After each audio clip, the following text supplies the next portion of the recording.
Baptism of fire, the grim life of an Imperial Guardsman. In the bleak eternity of the 41st millennium, there is nothing but war, and not a whisper of mercy or self-preservation. If you ever imagined enlisting in the Imperial Guard, the Astra Militarum, as a path of honor or glory, forget it. You'll be meat for the grinder before your first meal. Each morning begins with the blare of a bugle and the brutal reminder that the Emperor values your life about as much as the mud you're standing in. Yesterday you were a regular citizen. 3 meals a day, clean water and a roof. Today you're drowning in filth, starving and dying for both food and faith. Lesson 1, hope dies first, and the rest of the day isn't far behind. If you make it to nightfall, a rare achievement, the only thing guarding your sanity will be pure exhaustion. So brace yourself, because the next 24 hours will feel like a nightmare carved straight from hell itself. Picture it. You wake up shivering in a rat-infested trench on some forgotten rock at the edge of the galaxy. The sky above is a lifeless gray, and the stench of promethium fuel and burnt powder clings to every breath. Around you, your squad stirs, half awake, half broken. Some slept on damp, moldy cots. Others collapsed in their armor, clutching their lasguns like children clutching toys. Then comes the voice, a sergeant's roar that snaps your mind back from the fog. Eyes forward, trooper! Move like you mean it. There's no snooze button in the guard. You spit out the last of your burnt Imperial porridge, a mix of ash and regret, and fall in line. They call it food, they lie. Even now, one truth presses down heavier than your flak armor. By nightfall, half of these faces will be gone, and if you're lucky, you'll be among the ones still breathing. For now. Training. Tough luck. The Imperial Guard doesn't have time for Cadet Gabby reciting the prime prayers or polishing bayonets until they shine. In most PDF planetary Defense Force regiments, basic training lasts a few months at best. You'll learn how to load a lasgun, aim mostly forward, and chant for the Emperor on command. Once that's done, you're already on the first transport ship to the front lines, whether you feel ready or not. There's no Special Forces boot camp here. You're not joining the Navy, SEALs of the Imperium. You're hitting the meat grinder without an E-meter. Even on worlds that take training seriously, looking at Eucadian shock troops, the bars barely above don't faint during drill. Most conscripts are white shields, inexperienced boys who haven't even earned their regiment's colors. They're taught to squat with their lasguns propped on sandbags and march in formation with stiff smiles. If you survive long enough to get real combat training, consider yourself lucky. In most cases, you'll be learning on the battlefield itself. It's like being thrown onto a football field in full gear with no practice drills. By the end of the day, you'll realize the only thing boot camp taught you is how loud to salute before getting shot at. Modern soldiers train for months with high-tech gear, medics on standby and clear retreat protocols.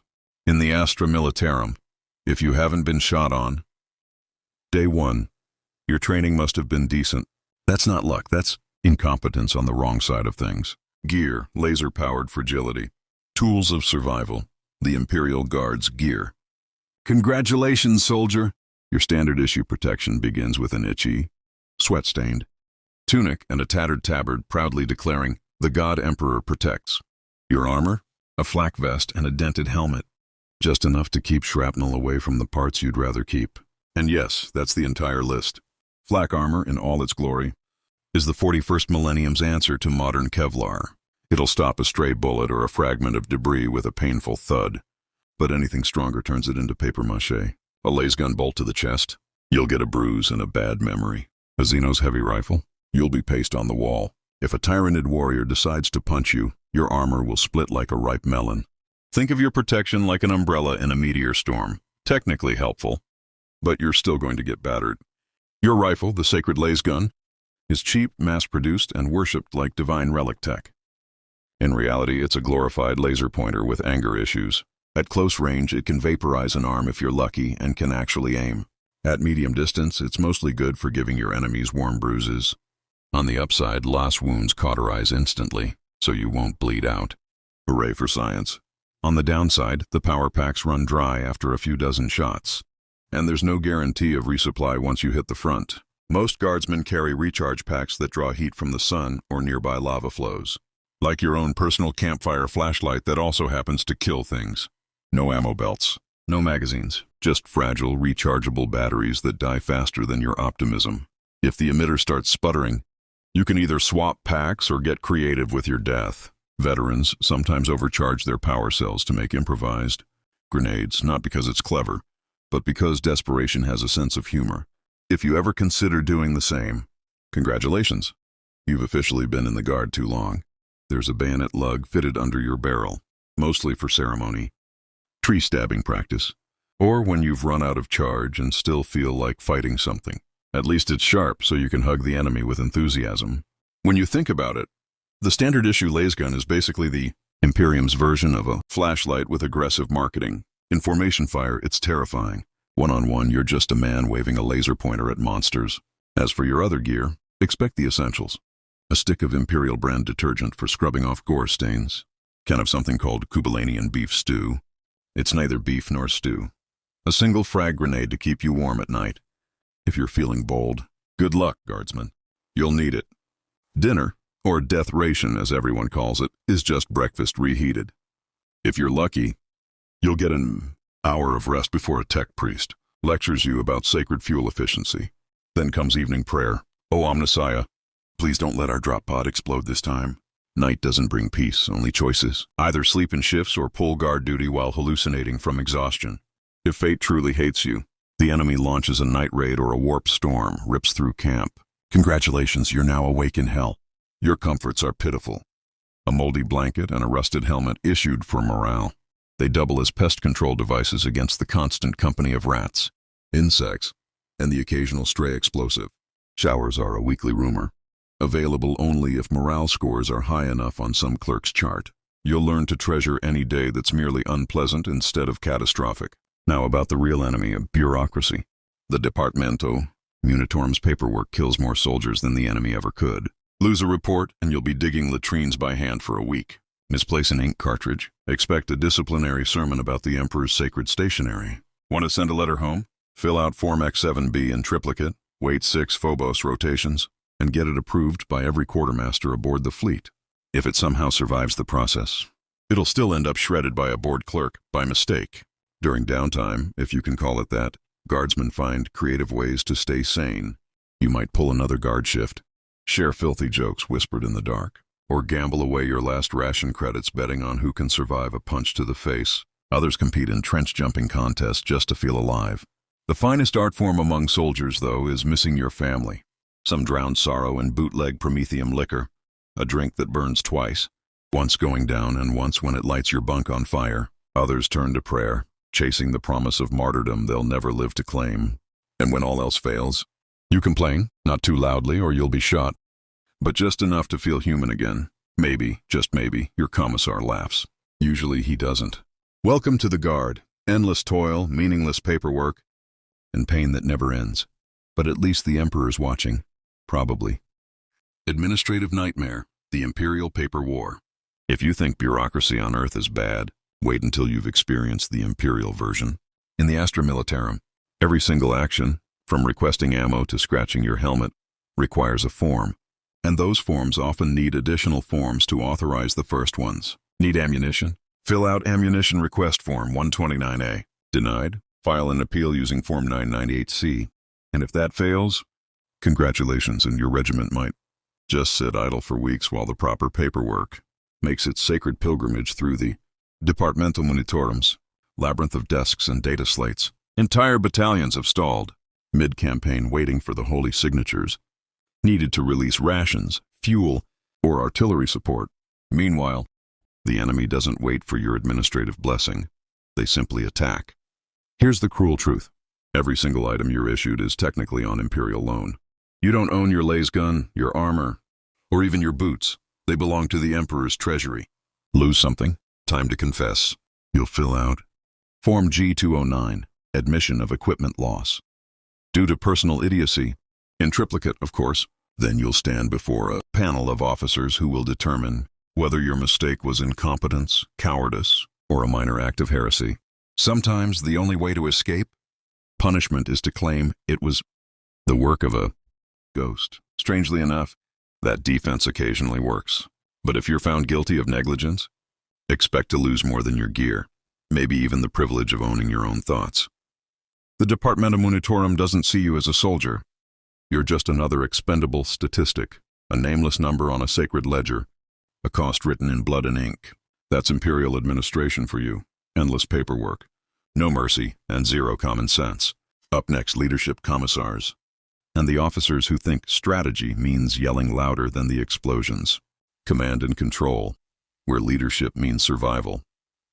In the Imperial Guard, leadership isn't about caring for those under your command. It's about keeping the machine moving, no matter how many bodies it grinds through.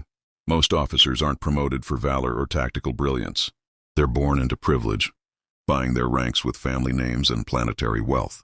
Many are desk soldiers turned field commanders, bureaucrats draped in medals they never earned. You'll meet colonels who treat orders like divine scripture and captains who panic at the first sign of an enemy starship entering orbit.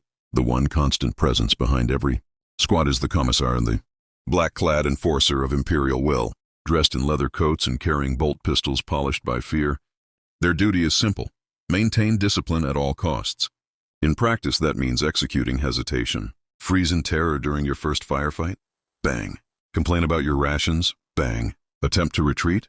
One quick draw later, you're an example for the rest. Oh, commissars are trained to wear a smile while pulling the trigger.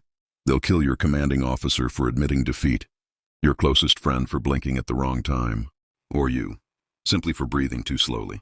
In the Guard, hesitation and independent thought are both capital crimes.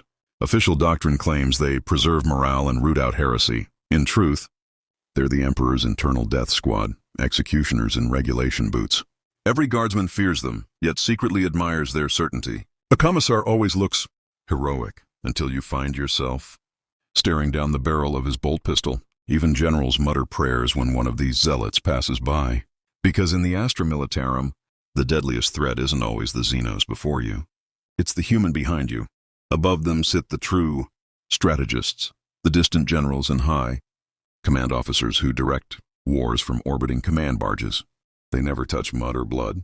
Their orders arrive through encrypted transmissions and are based on outdated data, planetary statistics, and casualty spreadsheets. To them, soldiers are figures on a chart, not people in a trench. If 60% of your regiment is expected to die in the first assault, they'll label it a successful deployment if only 60.1% perish. These commanders sip fine wine in climate-controlled bunkers while you choke on dust and shrapnel. By the time your desperate situation reaches them, it's already irrelevant, the battle long over. Your company already marked as expended. As for promotions, don't count on them. Advancement in the Guard is measured in scars, not medals. The lucky earn a stripe or two before they die. The rest earn a shallow grave and a line in the after action. Report, buried among statistics, labeled acceptable losses. And remember, in the Imperial Guard, friendly fire isn't always an accident. Sometimes it's just another form of leadership. Command and control, where leadership means survival. In the Imperial Guard, leadership isn't about caring for those under your command. It's about keeping the machine moving, no matter how many bodies it grinds through. Most officers aren't promoted for valor or tactical brilliance. They're born into privilege, buying their ranks with family names and planetary wealth. Many are desk soldiers turned field commanders, bureaucrats draped in medals they never earned. You'll meet colonels who treat orders like divine scripture and captains who panic at the first sign of an enemy starship entering orbit. Merit is a myth here. Nepotism is the true chain of command. The one constant presence behind every squad is the commissar, the black-clad enforcer of imperial will, dressed in leather coats and carrying bolt pistols polished by fear. Their duty is simple: maintain discipline at all costs. In practice, that means executing hesitation. Freeze in terror during your first firefight? Bang. Complain about your rations? Bang. Attempt to retreat? One quick draw later, you're an example for the rest. Commissars are trained to wear a smile while pulling the trigger. They'll kill your commanding officer for admitting defeat, your closest friend for blinking at the wrong time, or you simply for breathing too slowly. In the Guard, hesitation and independent thought are both capital crimes. Official doctrine claims they preserve morale and root out heresy. In truth, they're the Emperor's internal death squad, executioners in regulation boots. Every guardsman fears them, yet secretly admires their certainty. A commissar always looks heroic until you find yourself staring down the barrel of his bolt pistol. Even generals mutter prayers when one of these zealots passes by, because in the Astra Militarum, the deadliest threat isn't always the Xenos before you, it's the human behind you. Above them sit the true strategists, the distant generals and high command officers who direct wars from orbiting command barges. They never touch mud or blood. Their orders arrive through encrypted transmissions and are based on outdated data, planetary statistics, and casualty spreadsheets. To them, soldiers are figures on a chart, not people in a trench. If 60% of your regiment is expected to die in the first assault, they'll label it a successful deployment if only 60.1% perish. These commanders sip fine wine in climate-controlled bunkers while you choke on dust and shrapnel. By the time your desperate situation reaches them, it's already irrelevant, the battle long over. Your company already marked as expended. As for promotions, don't count on them. Advancement in the Guard is measured in scars, not medals. The lucky earn a stripe or two before they die. The rest earn a shallow grave and a line in the after action. Report buried among statistics, labeled acceptable losses. And remember, in the Imperial Guard, friendly fire isn't always an accident. Sometimes it's just another form of leadership. Collateral survival, friends, fire, and fatal errors. Let's talk about friendly fire. There's nothing friendly about it. Heavy tank cannons firing a little too high. Artillery shells landing a little too short. It's all great entertainment until you realize you're standing in the crater.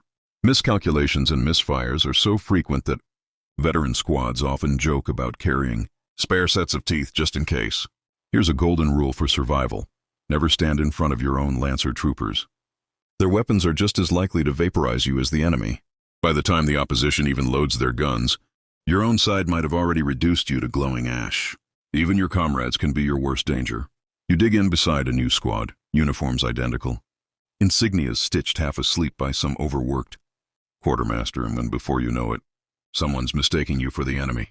In the half-light of a chaotic battlefield, recognition signals blur into confusion. A panicked trigger finger, a nervous glance, and suddenly you're the target. Sometimes it's an accident, sometimes it's not.